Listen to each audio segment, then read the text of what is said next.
बच्चे ऐसे खुश हो रहे हैं, ऐसे ताली बजा रहे हैं।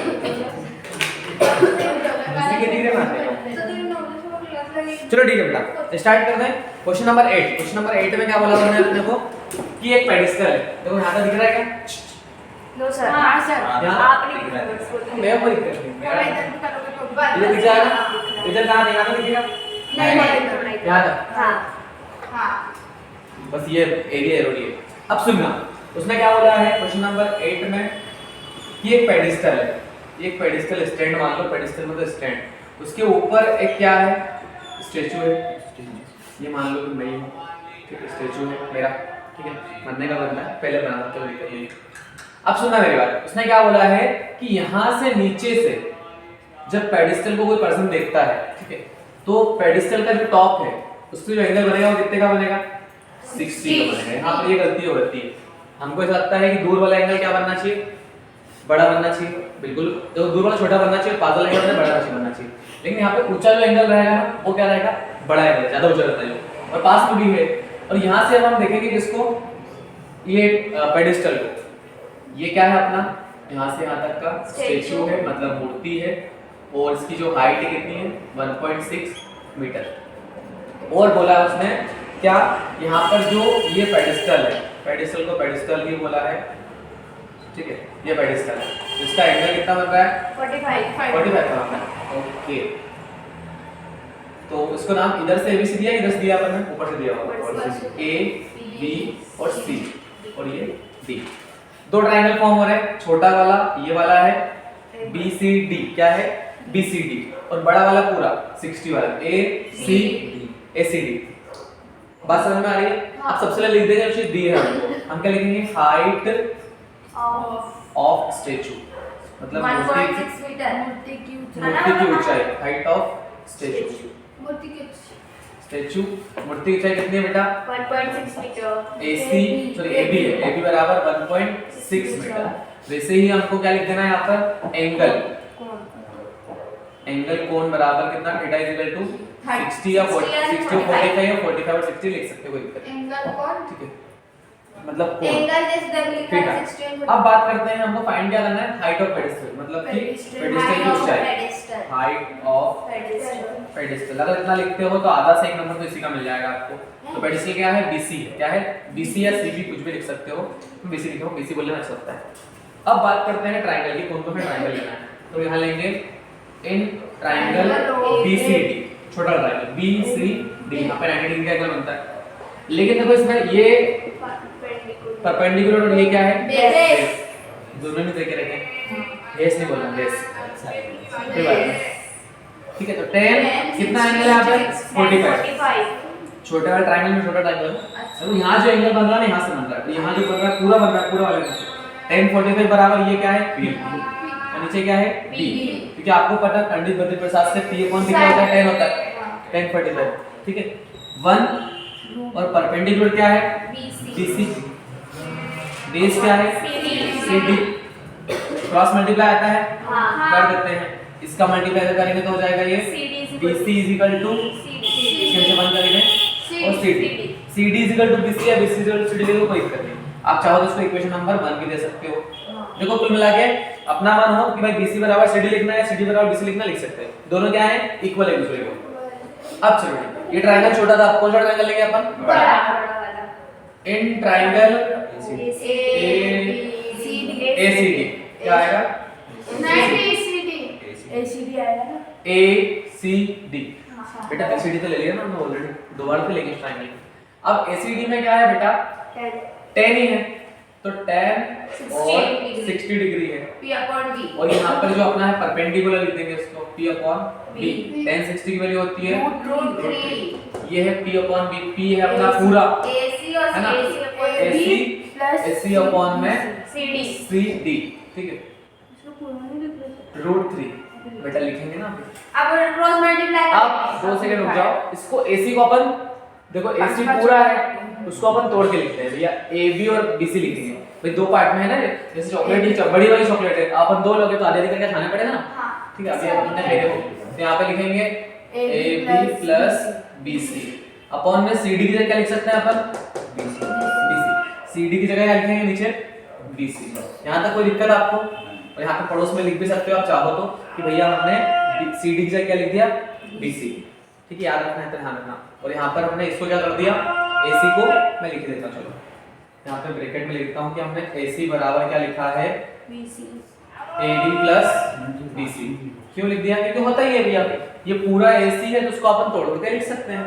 और वैसे पड़ोस में लिख देंगे भैया CD बराबर क्या है, CD बराबर BC है या BC बराबर CD है। तो हमने CD जगह लिख दिया मतलब सर आपने BC। इसे क्यों करा? बेटा ये कि हमको BC की वैल्यू फाइंड करनी है। अगर सभी जगह BC होगा तो हमारे लिए आसान होगा ना फाइंड करना।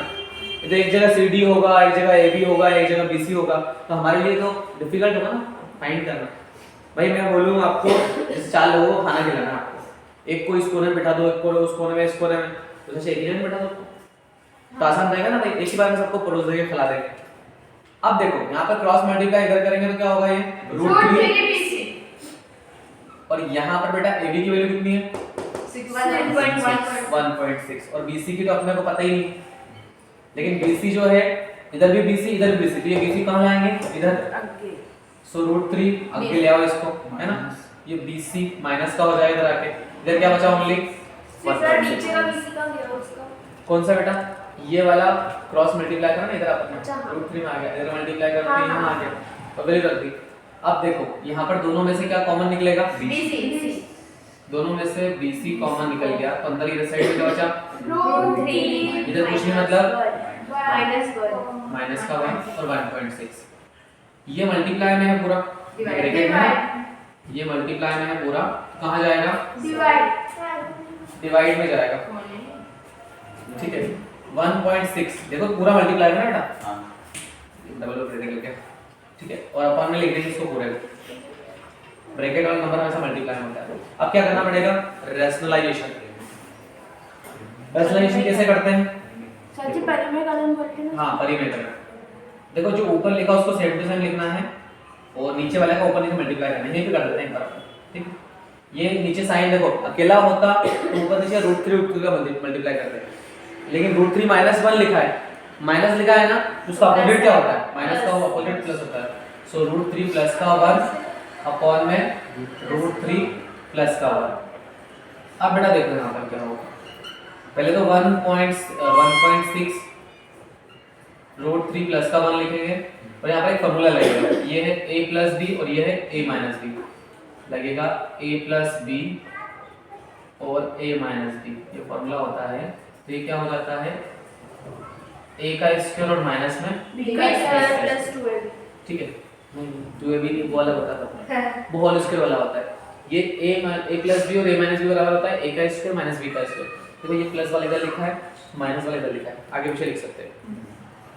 a का स्क्वायर मतलब a की वैल्यू कितनी है √3 का होल स्क्वायर, b की वैल्यू कितनी है बेटा माइनस लिखा, पहले माइनस लगाएंगे, b की वैल्यू है y की 1 है, ठीक है 1 का स्क्वायर, तो बेटा यहाँ पर क्या होगा 1.6 लिखेंगे, √3 प्लस का 1 लिख देंगे, तो √3 का स्क्वायर कितना होगा सर 2 मिनट समझ गया मैं, सर √3 का सर स्क्वायर मेरे कितना को होगा? वापस समझाओ रेशनलाइजेशन के लिए, इसमें नहीं दिख रहा है, हाँ दोस्त में कुछ भी दिख रहा है, यहाँ तो दिख रहा है, नीचे का नहीं दिख रहा, ठीक है उसको अपन और थोड़ा सा पेंडिंग कर देते हैं, इसको थोड़ा सा झुका दो, समझ गया मैं, इसको मैं एडिट कर दूंगा वहाँ से। जैसे आप पहले सवाल में हो गया क्या